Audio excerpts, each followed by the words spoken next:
Good morning, ladies and gentlemen of the Michigan Ultimate Survivor League. It is I, James L. Seagraves, coming to you at the late hour of 7:45 a.m.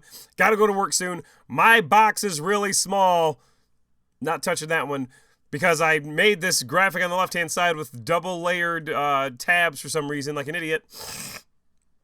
Still not 100%, but I'm here to rock your world with the Ultimate Survivor League season-ending podcast, although it's not over entirely yet because, as we'll talk, we have a couple things still to go, including the playoff challenge, and the prop sheets are back. We'll talk about that in a second. But first and foremost, I have not made a podcast since the week of the Musl finals, which, of course, featured the incomparable James St. Germain and the extremely lovable Manny Flores, a.k.a. Pylon Pounders and Patriot Thunder. So, without any further ado, we're going to do the fastest one game in history. What happened in the finals? Here we go. It is extremely loud in here. The Pylon Pounders were very confident going into the week. They had a hell of a lineup set up. Could Jalen Hurts do it again? Could he get the win for James St. Germain again? He certainly didn't. He wasn't the reason this time. But what a game. 69.8, 67.4. Patriot Thunder over Pylon Pounders, led by Drake May, Omarion Hampton, Hunter Henry, and Eddie Pinero all put up decent scores. It was a great game. 69.8, 67.4. Who let down the Pylon Pounders? Colby Parkinson, suffering from Parkinson's disease, a.k.a. can't score any fucking points. And the Kansas City Chiefs. I even told this guy, don't start the Chiefs in a meaningless game. I don't care if you're playing the Titans. That was the difference. And that went, Manny. It's why you should listen every once in a while. He asked me, what do you think about the Chiefs? I'm like, the Chiefs are eliminated from playoff contention. Probably going to play a bunch of bums. And even if they're not, I would not put my fucking season's fate in the hands of a team that has nothing to play for. And he did, and it cost him because the Chiefs only scored 2 points. If he had scored virtually any other defense that day, he would have won, and Pylon Pounders would have been the champ. But no, the Patriot Thunder wins this game. We'll crown them in a minute. You're going to crown them, the crown their ass. The suck bracket that we missed, the New Orleans Rock Cucks over the Super Cyclones. This is more on this in a minute. Justin Herbert put up huge points, 104-67. This is the semifinals, I believe. No, this is the quarterfinals. Tallywhackers beat I'm on 1. Pork and Beans loses to Red Rockets. And then Whispering Eyes loses to the Crush. We go into the next week. We're doing all this at once here. The next week, congratulations, James St. Germain. The suck bracket semifinals. Red Rockets over to Crush, 86-73. Chris Kissel comes close, but no cigar. You can Kissel his suck championship goodbye. And then there was this one. Oh my God. After I failed in submitting a lineup for the guy who sent me the lineup on Jolly Palooza Day, he didn't submit a lineup because of Christmas stuff. The Tallywhackers get a bye in the semifinals for the suck bracket. What a disgrace. I mean, the guys never let me down. Bad time to let you down. Tyler Loop style. And then, of course, that meant in the suck bracket finals, we had Josh Crampton, one of the most all-time owners, going against a rookie owner who took over a team in the middle of the year. Red Rockets, Rockets, Rockets, and they rocketed themselves to a suck bracket championship behind the beautiful Trevor Lawrence, who also was starting for both teams. But Tyrone Tracy, Colston Loveland, we were loving it, folks. He put up 15.55 points. And Parker Washington went off Venezuela on Tallywhacker's ass. Went and got him, seized him the way Washington should. Look at that. Red Rockets, Tanner Vollmer. Congratulations. You are the Musl Suck Bracket champion. Now that's okay. Let's keep in mind, the Suck Bracket is actually harder to win than the Musl Bracket. I'm just going to say it. You have 2 extra weeks, potentially 3 extra weeks if you start the week before, to play. That's no small feat, which is why Tanner Vollmer, who did not respond to my Facebook message, I don't know how he didn't pay for the league, so I don't know how to send him his money. Maybe you're watching this. Let me know, because I got $50 waiting for you, champ. So, yeah. Way to go there. This will be a short one, because we don't have a lot to go over, but critical things. Now, Next thing. Here we go. This is your stupid ass thing. I don't know. Can we move this out of the way? No, we cannot. Cool. I love how you cannot minimize this stuff. We can go full screen. Oh, there we go. Now you can't see the stats. Still can't see the stats. That's cool. Well, this is dumb. Let me see if I can move this. Hold on. There we go. That's good enough for now. We'll change it back in a minute. Here are your Musl 2025 All Musl team. I already posted this on the Facebook page because I need to be on a way to click it. Surprising nobody, Josh Allen, the All Musl quarterback, only started by 67. Now keep in mind the All Musl team stats go through the regular season. Playoffs do not count. So it's a level playing field. 67 teams out of 100 had started Josh Allen through the regular season. It's pretty crazy, if you ask me. I know Josh Allen was on one of these playoff teams that won in the finals anyway, down there late, so they had saved him. But Josh Allen, 67 starts, 1,181 points. The ultimate Musl player this year was Jonathan Taylor, running back one of the All Musl team. 84% of the people started him. 1,786.7 points. That's incredible, right? I'm going to go back and compare him to last year's team. And I think he was also on that team, by the way. But let's see. We have 2024 All Musl team. No, he was not on the team last year. Last year it was, you can't see this, but Joe Mixon, who put up 1,202 points. Jonathan Taylor outscored him by over 500 points this year. Holy crap. And for the record, Derrick Henry was the second person on the team, 1,036 points, compared to this year's running back two, Josh Jacobs. Unbelievable. Great photo of him, though. Josh Jacobs started by 85. So he actually, check that out. He was started by one more. He had one more start, scored 300 and some points less. That's crazy. That shows you the dominance that Jonathan Taylor amassed early in the year. Because remember, this only goes through week 11. After week 11, the Colts, I don't know. What a disaster. The all wide receiver core here. We have Davante Adams. 76% of people started him. 1,086 points. Compared to that to last year's guy, 76 people, 1,115 points. Jamar Chase was the All Musl team last year. Actually, Jamar Chase put up better numbers than Davante Adams, who was injured, yes, but not during when this season tally was taking place, because this is the regular season for Musl, weeks 1 through 11.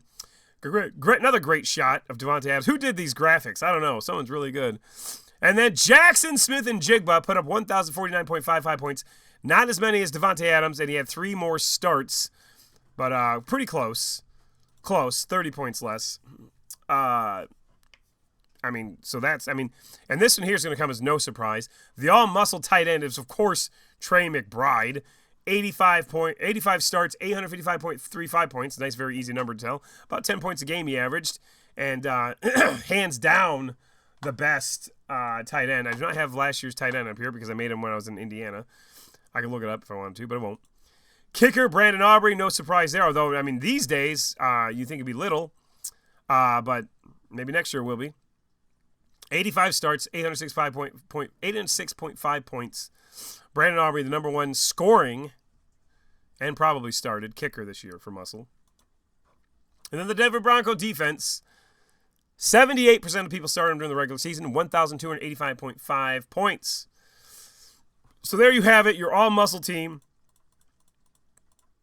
is Josh Allen, Jonathan Taylor, Josh Jacobs, Davante Adams, Jackson Smith-Njigba, Trey McBride, Brandon Aubrey, Denver Broncos. We will be sending them all Musl certificates in the mail so they know they were part of this championship, this All Musl team 2025 that'll go right up there next to their MVP trophies and Rookie of the Year trophies, etc. Of course.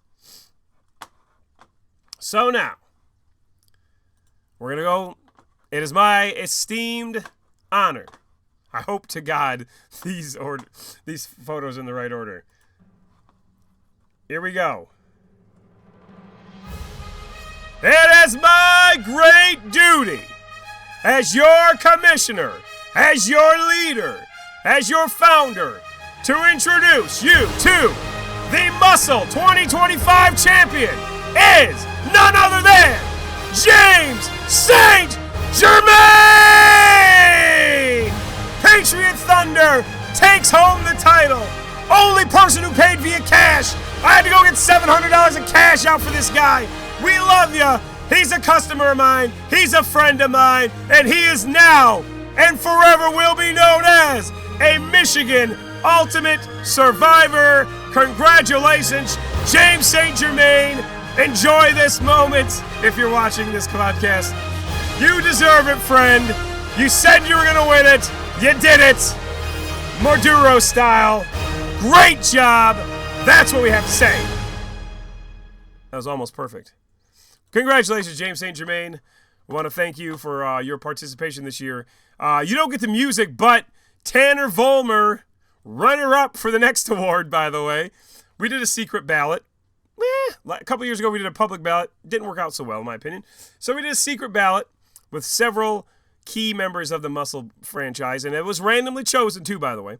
But this was not randomly chosen. Tanner Vollmer comes in and takes over a team. Now, granted, he took over a team that was not great, which is how he ended up in the suck bracket to begin with. And who knows, maybe this team wasn't great because the people hadn't used players and they used them in the suck bracket. Doesn't matter. What matters is just winning the suck bracket is an endurance test, okay?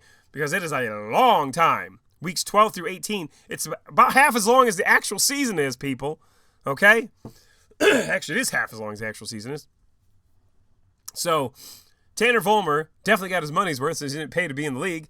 And now he's going to get $50 back if he lets you know how to send the shit. Okay? Look at your emails. Not your emails. Look at your Facebook messages, bro. By the way, lovely photo of your lady here, but I had to take her out because I didn't want to put her on here. So, ChatGPT did its thing. Did a great job removing her. I didn't want to remove her, but I figured in this situation, not appropriate to put her in the photo. Anyway, congratulations, Tanner Vollmer. Well done. Suck bracket champion. And then this next one, I'll tell you. I don't know if we did one of these last year. I think we did. Maybe we didn't. But this one means a lot to me. The 2025 Musl Danny Lane Award recipient is none other than, it was close actually, Justin Redding. This guy, you might think, whoa, what he do so special? Let me tell you what he did so special, okay? This guy was a bottom feeder for the majority of the year. The mad scientist can't concoct a winning formula. Remember that? If you watch these podcasts, I said that almost every single week for, 7, 8 weeks. Didn't say 6, 7 weeks, did I? No, I will never say that. Might have been 6 or 7 weeks, but I'm going to say 7 or 8 so I don't have to do that. He couldn't win. He didn't win, but he also never once was randomized. That is huge. I even made jokes about it. Maybe he should get randomized. He'd score more points. It's true. His team was dog shit for the majority of the year. But he never gave up. Okay? He never gave up. Never once was randomized. Actually ended the year off 3-8, which, wasn't even the worst record in the league, by the way. But he persisted. He is a man of honor. He's a man of integrity. And that is why he was selected as the 2025 Musl Danny Lane Award. If you do not know who Danny Lane is, he wasn't a founding member of this league, but he was a very, very active member of this league.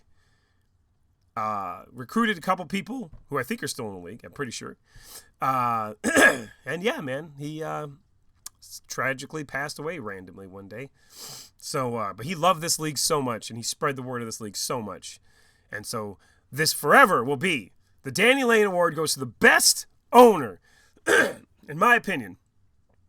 Not necessarily, I'm sure you can make the argument, James St. Germain won. Tanner Vollmer won. Tanner Vollmer was in the running, by the way, because he took over a shit squad, never gave up, came up and won that, which was great. But to me, never being randomized, even though you were the bottom of the league, never giving up, people who had much better teams, much better chance of winning, were randomized once, twice, even 3 times. Frickin', what's his name? Kyle Stoker got his team taken away. He's a former champion. But because he got randomized 3 times, he got his team taken away. Danny Lane would never be randomized. Justin Redding was not randomized. Congratulations to Justin Redding. Now, you don't even know this, but you won't even have to pay to be in the league next year. We are going to subsidize it. We're taking it out of the general fund because, damn it, a man of your conviction deserves a reward, and your reward is this hardware and $20 off next year because we want to preach that not giving up, sticking through it, sticking with it is worth something. Might not be $800, might not be $50, but damn it, it's worth $20 out of the prize pool to me, and that is my executive order. Congratulations, Justin Redding. Hope you come back. If you don't, we'll just keep the money, but it'll be fine. So there you go. Those are our award winners. Congratulations to all of you. Now, there are two other things I want to talk about before I'm out of here, and this podcast is way longer than I thought it'd be. Number one, you should have all gotten invitations to this weird-looking site. I changed the theme, so it's very obvious if you're in the right league or not. This says Survivor League. It's supposed to say, it does say playoffs, you just can't see it on this thing. You should have all gotten invited to this. This is an extension of the regular season, okay? Well, it's not an extension because everything's wiped out. As you can see, there are no conferences. There's one huge list of teams, okay? Because the line, if you go and you go submit your lineup here, look at this. Oh, hey, we'll say Providence Power. That's me. All the players are back. I would not recommend starting, I don't know, fucking Sam Darnold. Don't start him this week. He's not playing. You got 4 weeks of action here. Submit the best lineup you can. Total points at the end of the Super Bowl wins free entry. You've all been invited via text and or email. So just check your stuff, and I post the link in the page. For some reason, when I went to copy the league and make this, I made 2 of them. I deleted one of them. The invite should only be to the right one, I hope. So if you get in if your league does not look like this when you get into it, you're not in the right one. But I don't know how that would even happen. So, yeah, this is it. Extra opportunity for entertainment, no extra cost for you, okay? Now, speaking of extra costs, I'll post a link in here on the Facebook page too. But a couple years ago, every year we kind of alternate what we do in the playoffs, okay? I think last year we didn't do anything just because I was overworked and it was bad. I'm a little ahead of the game this year with Blood Bash, so I'm okay. This year, the prop bet sheets are back. Let's go to preview here. This basically, how this works is this. I don't know why I don't have the payment on here. Basically, you get as many submissions as you want. You have to pay $5 per prop bet sheet. Okay, we will total this. And there are 20 prop bets, and they are all over the place, by the way. There's no rhyme or reason to it. I mean, there's a little rhyme or reason at the beginning. Very simple things. Who are you taking? Carolina versus LA Rams versus the spread. You pick one. Carolina. Okay, probably not. Plus 10.5, maybe. Chicago, Green Bay. Chicago, plus 1.5, sure. Which team has the most passing yards on Saturday? Rams, Panthers, Bucks, Bears. Probably the Rams. You go through here. There's 20 of these things, right? You submit, you pay, and then on next week, I will be posting, well, actually, as the results go through, I try to post them as they come up. This one's going to be a little weird because some of them are time-based, like Saturday games. They will definitely be up on Saturday. Sunday's going to be a little bit trickier. Monday, some things resolved on because it's a stupid-ass Monday playoff game. But yeah, this is $5 per entry. Winner, take all. If there's a tie, there's a split. There's no tiebreaker in this one. And we will do this every week until the Super Bowl. And the Super Bowl will be a bunch of just wild Super Bowl prop bets. So yeah, can't tell you how much will be on there. Usually there's 10 to 12, 15 people that play. So $5 could win you $50 to $70. But maybe this year there'll be more. You don't know. You don't know. I can assure you that the guys at my work will probably do a couple. So that's probably $20 right there. So get in on it. I'm going to submit the link.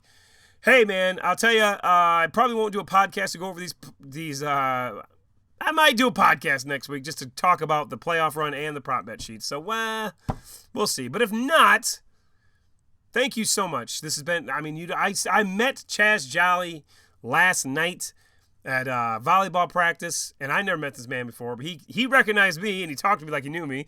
So I'm like, yeah, dude, sure, what's up, man? Didn't know who he was. He introduced himself. That man, you know what? He said this is one of the best leagues he's ever been in. It means a lot to me, guys. You don't understand. I mean, you probably can guess based on the length of this and the uniqueness of this, but how much effort myself and Richard Perez, not to be undone, Richard Perez put a lot of effort to help get this league going. And I'm glad it's appreciated because I really do love this. I would love to expand it more. I don't know if it's really doable, though. So 100 might be it. Like Dan Campbell said, this might have been our only shot. It probably was. 100 might be it, folks. I don't know. But thanks for being a part of this league. If I'm not back next week or the week after, we'll be back next year. Okay? I'm hoping to come back, though, because it's kind of cool to show like the lineups and stuff from the playoff challenge. But historically, we don't do podcasts for those. But last year, we didn't have these prop bet sheets either. So we don't know. So tune in. Maybe we'll be there. Maybe we won't. Have a great day. And bless y'all. Talk to you later.